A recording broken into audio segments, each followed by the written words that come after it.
सोलापूर जिल्ह्यातील महत्त्वाची नदी गणल्या जाणाऱ्या सीना नदी जी आहे ती कोरडी ठाक पडल्यामुळे अनेक शेतकरी जे आहेत ते देशोधडीला लागण्याची परिस्थिती आहे। हजारो नव्हे तर लाखो हेक्टरवरील जमीन जी आहे ती ऊस शेती जी आहे ती पूर्णपणे धोक्यात आल्याचं चित्र एकीकडे असताना दुसरीकडे मात्र पाणी येण्या अगोदरच या सीना नदीला पाणी येण्या अगोदरच जे आहे ते श्रेयवादाची कुठेतरी लढाई जी आहे ती माढा मतदारसंघात सुरू झाल्याचं चित्र आपल्याला या ठिकाणी पाहायला मिळतंय।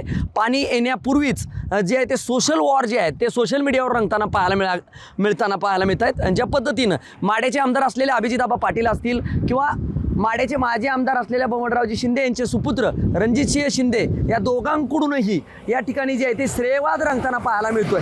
वास्तविक पाहता आपण जर विचार केला तर सीना नदीला पाणी नसल्यामुळे सीना नदी कोरडी ठाक पडल्यामुळे ऊस शेती असेल किंवा पशुपालकांसमोर चिंतेचा प्रश्न जो आहे तो भेडसावताना पाहायला मिळतो। एकीकडे हे चित्र भयावह चित्र असताना दुसरीकडे मात्र माढ्याचे आमदार अभिजितआबा पाटील आणि रणजितसिंह बबनरावजी शिंदे या दोन नेत्यांमध्ये जी की विधानसभेला दोघा नेत्यामध्ये झालेला राजकीय वॉर जे आहे त्यानंतर मात्र अनेकदा या दोन्ही नेत्यामध्ये जे आहे ते सातत्यानं श्रेयवादाची लढाई जी आहे ती कामावरून होताना पाहायला मिळते। त्याचाच एक भाग म्हणून कुठं तर अजून पाणी सुटलेलं नाही आहे। मात्र आमदार अभिजितआबा पाटील असतील किंवा रणजितसिंह शिंदे जे आहेत ते या दोघाही नेत्यांकडून मात्र या ठिकाणी सोशल मीडियावर सोशल वॉर सुरू झाले आणि उजनीतून सीना नदीमध्ये पाणी सोडण्याची प्रक्रिया जी आहे ती आमच्यामुळेच पूर्णत्वास जात असल्याचे दावे जे आहेत ते दावे प्रतिदावे नेत्यांकडून केले जात आहेत। एकीकडे आमदार अभिजितआबा पाटील सांगतायत की मी पालकमंत्री असेल राधाकृष्ण विखे पाटील जे जलसंपदा मंत्री आहेत आणि दुसरीकडे अनेक नेत्यांच्या आणि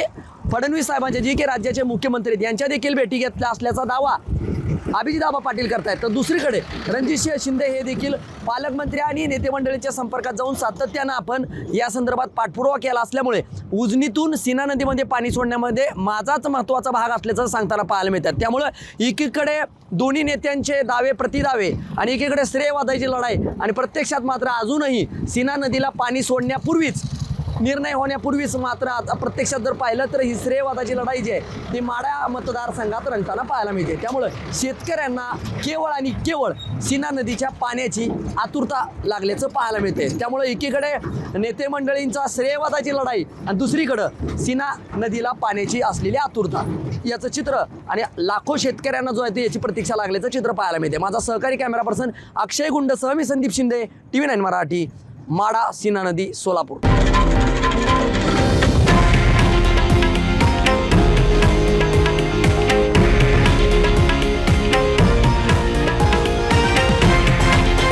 हे आहे देशातील नंबर 1 न्यूज नेटवर्क आणि आपण पाहत आहात TV9 मराठी, एकमेव।